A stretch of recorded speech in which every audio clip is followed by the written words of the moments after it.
The vehemence with which people are fighting, I was wondering, did I miss something? I think in a very calibrated way, somebody sent the message to the minorities that your citizenship is under threat. This lie did fly for the last 1 week, now it's landed.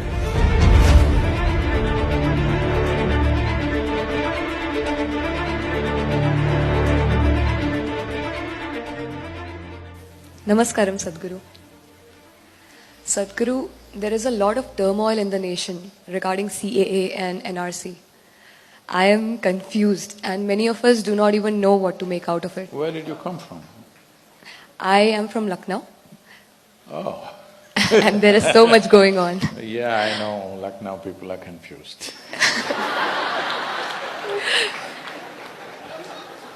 Sadhguru, I wanted to know your thoughts on this. My thoughts, CAB became CAA, a bill became an act. Well, looking at last 1 week's reactions on the street, I even wondered, have I missed something really? Have I missed some aspect of it? Because I have not read the act fully, I only know it from the newspapers and whatever else is there in the… generally out there. Considering that many explanations that are being put out. See, this was one land, got divided about 72 years ago. Terrible things happened, nearly 600, 700,000 people got killed, 3 to 4 million people migrated from both sides, going through enormous suffering. And the country, at least one part, not India, the other two parts that happened on religious basis. People divided the land on religious basis. Fortunately, we chose to be a secular nation, but the others chose to be, religious republics. But not everybody changed sides, because people have been living there for millennia. Not everybody will leave their property, their life, their everything and travel just because the nation… somebody drew a line. 72 years ago, a whole lot of people did not understand what this line meant, really. So quite substantial number of them stayed back. There's a lot of debate about percentages, I'm not an expert on this either. They say 23% stayed back in West Pakistan and nearly 30% stayed back in East Pakistan. That's what people say. Because nobody has perfect numbers, I believe, but it's somewhere around that, it can't be totally wrong. But then 1971 war happened and East Pakistan became Bangladesh. Then widespread persecution of the minorities happened. At that time, nearly 18 to 19% of the people left and came back to the Indian side. They got mixed up, there was no proper arrangement, they just gotten mixed up with the local population. Some of them are still in refugee camps, unfortunately. It's the situation in India. The situation on the other side is different. Because by law there is discrimination against the minorities. Here also people will claim there is discrimination, but not by law. Individual people may always discriminate against each other, which is there in every nation on some basis, for race, religion, caste, creed, gender. All kinds of discriminations exist, unfortunately, in most societies on the planet. We are not completely antiseptic to that, we also have our share of discriminatory practices, but not by law. In the eyes of the law, all citizens of India are just same. There is no two ways about it. Social practices, Not everything catches up with the constitution, everybody plays their own little game here and there for different reasons. Political reasons, social reasons, economic reasons, variety of things. But on the other side, by law, there are discriminations, which by law, women are seriously discriminated on various levels. By law, almost all the minorities are discriminated. Just day before yesterday, a professor has been given a death sentence for blasphemy because he wrote something online which the religion does not like. Such things are not possible in this country, okay? Socially, there may be repercussions, that is there everywhere in the world, but not by law. I was in Baku, in Azerbaijan. 164 Pakistani Hindus were visiting Baku because Baku has a fire temple which is over 5,000 to 6,000 years old. With all Sanskrit inscriptions, Indian people have been traveling to this fire temple. It is called the Agni Kashi. So those who want to do sadhana on fire because of natural gas, naturally on the land there are points where fire is burning or is been burning forever. So they built a nice temple around that, and this is a place where people go to do sadhana, largely to die, the last part of their life. They want to go there and spend. For thousands of years they've been going there. So now in India we've completely forgotten about the Baku temple, the fire temple, but the Pakistani Hindus are still going there. So 164 of them came. Well, on that day I had to take 164 photographs with each one of them, and then families, and then friends and groups, and totally 200 pictures in one evening. Then one of them, a young man, maybe around 30, maybe 32, 33 years of age, came to me crying bitterly, and he said he was married for 2.5 years. One day, 10, 12 people came, thrashed him, picked up his wife and went away. And that evening, they got her married to another man of another religion, and that evening she's with him. 2.5 years he was married to her, they're close together. Now forcefully they take her, and he cannot, police won't take complaint, he cannot go to court because Hindu marriage is not legal in Pakistan. Can you beat it? I was just surprised that there is such a law. I have not made a study of it, I must check this out, somebody must check this out properly. But I inquired and a few other people confirmed it is so. I'm not 100% on this, but this man's plight is real. That they pick up his wife, take her away, that evening they get her married to somebody else and she's supposed to live with him that evening. Because his marriage is not valid, because he's gone through a Hindu ritual. He has not gone through the rituals that the other religions are propagating. So his marriage is not valid. So people have been going through these kind of things, so a trickle of people, slowly when they get overly frustrated, they can't live there, they've been coming for last few decades. In my opinion, CAA is too little compassion coming too late.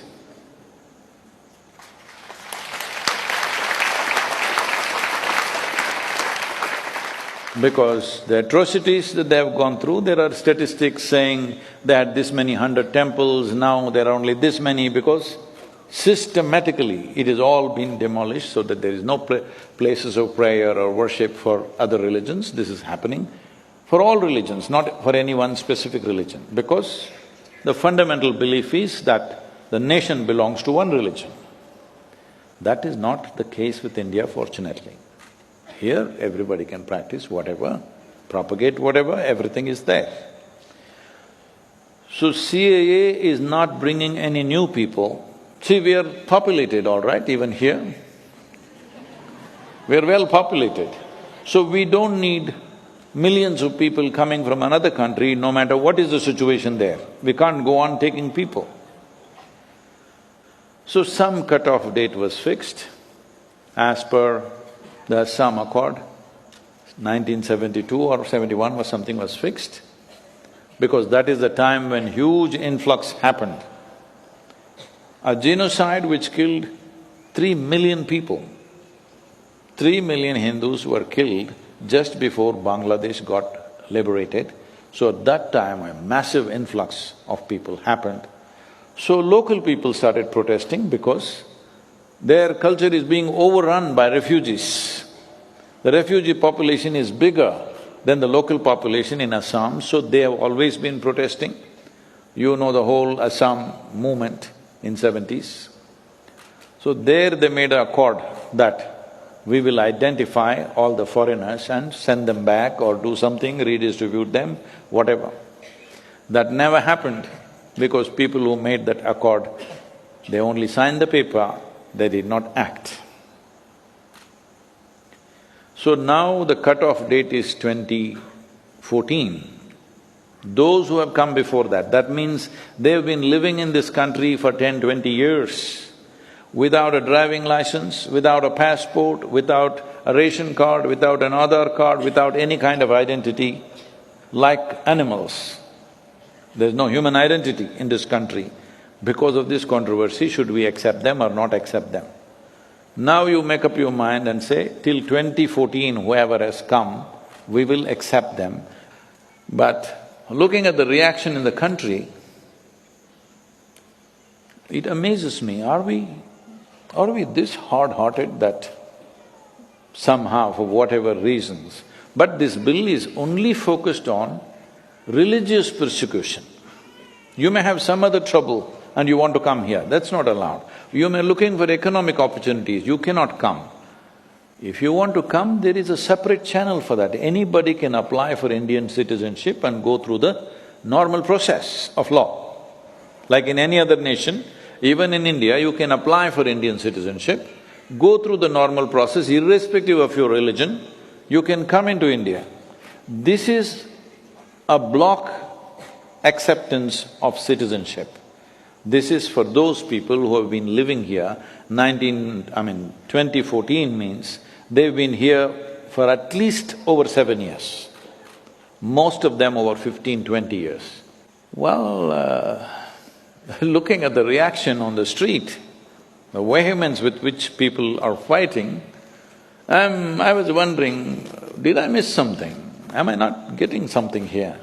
But since in the last 24 hours I looked up a few things, this is all it is. And everybody knows that's all it is. Now slowly everybody is changing their stance and saying, no, we are reacting because of police atrocity. Nobody… See, one thing is, it looks like the government was caught napping because they didn't expect such a big reaction for such a simple issue.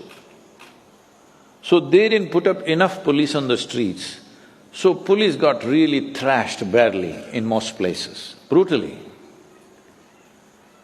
So when a few thousand people corner 25 policemen and thrash them, naturally when the bigger force comes, they are going to do some things. I'm not trying to justify anything.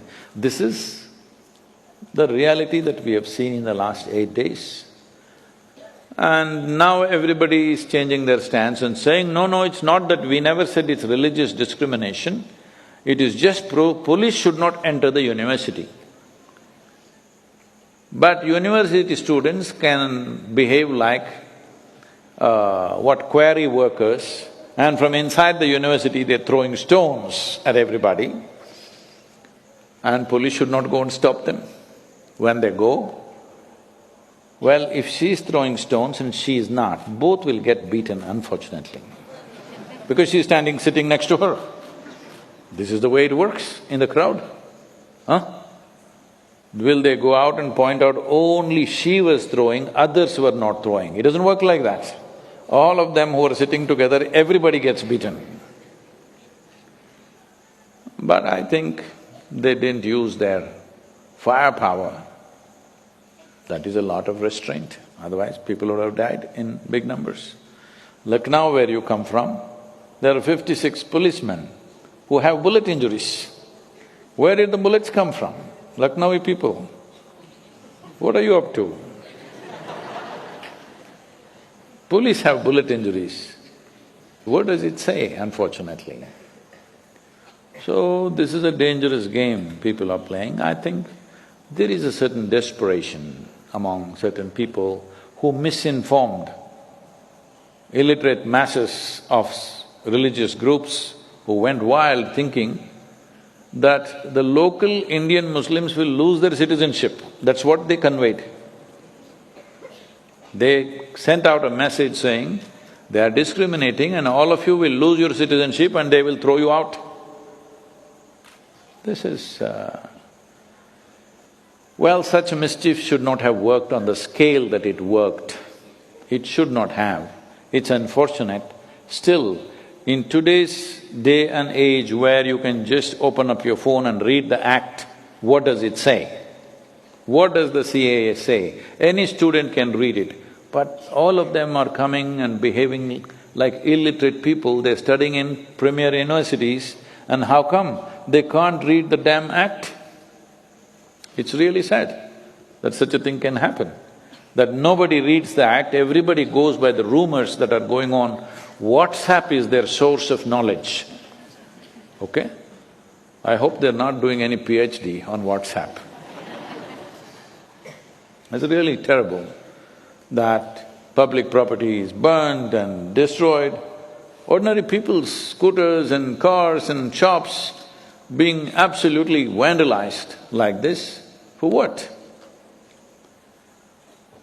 Because once the crowds go into a frenzy state, nobody knows why they're doing what they're doing, everybody's doing something. I think in a very calibrated way, somebody sent the message to the minorities that your citizenship is under threat, which is an absolute lie. Unfortunately, it did fly. This lie did fly for the last 1 week, now it's landed, now people know it's not, so they're trying to find different reasons why we did what we did. It's very unfortunate. You also want NRC? You're determined to get me into trouble. See, there is an NRC in every nation. It may not be done in this format. What NRC means is, every citizen must be registered. All those who are living in this country must be registered. When we are trying to… in Coimbatore city, there was an attempt to register all the dogs which have some ownership. I'm saying, the idea is we must know how many dogs, otherwise we don't know what will happen. Because some children were killed by packs of dogs, loose dogs, street dogs, out there attacking school children and eating them up, killed. So then somebody suggested, all those who have some ownership, they must have a tag and they must be registered. Their birth and death must be registered. When we are thinking on these lines, we want even dogs to be registered. Is it not important how many human beings are there in this country? Where did they come from? Were they born here? Did they come from outside? What is their antecedents? Is it not important for a nation to know this if you want to conduct this nation properly? But some people think that is also discriminatory. This is for everybody. All of us, you and me, will have to register. Now, they are giving you various options, you produce your birth certificate, people say we don't have. You show the school footprint, no, I never went to school. You show the ration card, no, I don't have it. Show the Aadhaar card, I don't have it. Show the election registration card, I don't have it. Then who the hell are you? And if you don't have any of these things, they're saying produce 3 witnesses who know you for a period of time. No, I don't have witnesses. Who are you? It is just probably, I think in some way, for whatever reasons, I think the government has failed to communicate this properly. Otherwise, personally, I don't see one issue on these things. But I think communication-wise, the way it is communicated, unfortunately, certain number of people are perceiving it as a threat to them.